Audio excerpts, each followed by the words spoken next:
Today, we're tackling a really pivotal question.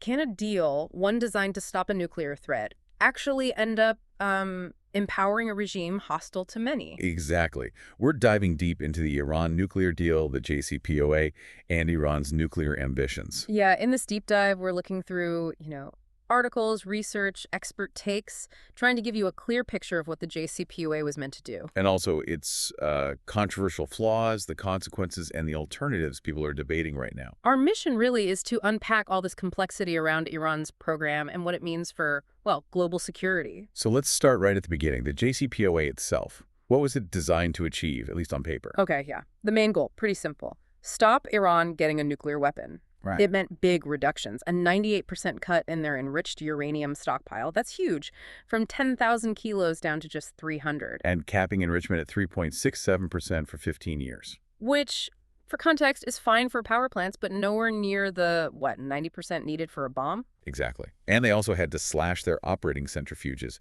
from about 19,000 down to just over 6,000. This seems significant. It was. But what's really fascinating, and where the debate kicks in immediately, is that critics argued these limits they just postponed the problem.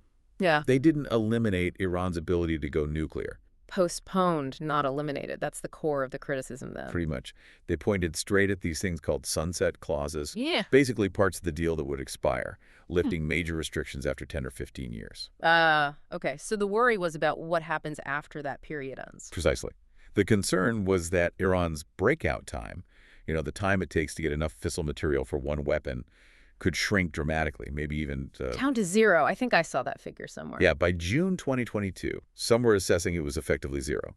Now, proponents of the deal, they saw these temporary limits differently. They viewed them as, a necessary pragmatic step, a way to build some trust, open diplomatic channels over time, rather than demanding everything permanently up front, which they felt just wasn't achievable then.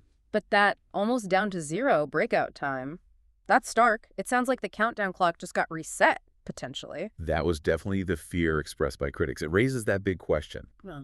If the limits are temporary, what's the long-term plan? Oh, okay. So beyond the technical nuclear stuff, there was a big money angle too, right? Sanctions relief. Oh, absolutely. A huge part of the deal. Yeah. Iran got relief from international sanctions, which meant billions in frozen assets suddenly became available. Billions. How much are we talking? Well, the estimates vary quite a bit, anywhere from, say, $29 billion up to maybe $150 billion. A massive amount either way. And connecting the dots here, critics jumped on this. Immediately.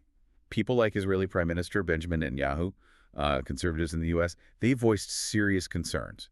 They called it a cash bonanza. A cash bonanza, meaning they worried where that money would actually go. Right. Exactly. The warning was that this influx of cash wouldn't just boost Iran's economy, but would directly fund its military, and crucially, its regional proxies, groups like Hezbollah, Hamas, the Houthi rebels. So groups actively destabilizing the region, in their view. That was the argument. And indeed, reports indicated Iran's official defense budget did increase, maybe by over 30% after the deal was signed. This just fueled those concerns. And targeting the IRGC, the Islamic Revolutionary Guard Corps, that was part of this concern too. Yes, very much so. The IRGC is a powerful force, both militarily and economically, inside Iran, and critics saw them as prime beneficiaries of this sanctions relief, enabling more regional aggression. So the deal is signed, money flows, criticism mounts, and then the U.S. pulls out in 2018. What happened next on the nuclear front? Well, things accelerated dramatically.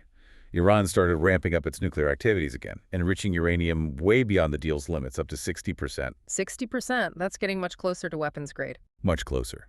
They also expanded their uranium stockpile again and started using more advanced centrifuges, the ones the deal had restricted. And where does that leave things now? What's the assessment? The current assessment from the U.S. intelligence community is pretty sobering. They believe Iran could now produce enough fissile material for several nuclear weapons within potentially just a matter of weeks. Weeks. Wow. Okay, so that really shifts the landscape. What are policymakers looking at now? What are the alternatives? Well, this situation has definitely pushed people to consider other paths. One prominent idea is maximum pressure. Maximum pressure. What does that entail? It means really ramping up economic and diplomatic pressure. No sanctions relief until Iran agrees to permanent and verifiable restrictions on its nuclear program. So tougher sanctions, basically. Tougher and broader.